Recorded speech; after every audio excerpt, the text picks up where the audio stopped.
New tokenomics. Tokenomics 2.0. This was released in May and it was already voted on. I do not think that it has officially been implemented. I was asking in the Discord, is it implemented? And all they said was soon, or stay tuned, I think is actually what it was. Stay tuned. My main gripe in the last video, spoiler alert if you were to go watch that, is that they now have a max supply of 750 million cake tokens.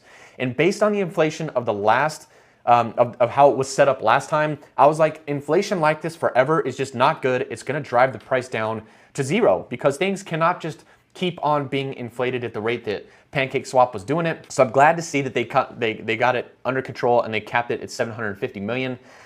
They go through the logic here later on in this. They do have incentives for an even smaller circulating supply. So this is just a rundown on DeFi in general. There's 153 billion in the DeFi space that's locked up. And as far as the Binance goes, it looks like they are having new wallets jumping onto all the time. And I'm one of these people. I got a Binance wallet, but I had to use MetaMask before, so I'm not sure if it's counting that as like two. I'm always kind of unsure about how they're counting these wallets, but it looks like we're seeing an uptick there. At the same time, PancakeSwap had a consistent highest user engagement of any DEX. It looks like total value locked is improving. You obviously had this huge spike earlier this year, and then it's looking good. In a nutshell, I thought this was great. This is a pretty good summary. So this is version 1. This is what I reviewed. There was no cap on the supply. I hated that. That was the main reason why I said I was passing on it in the past.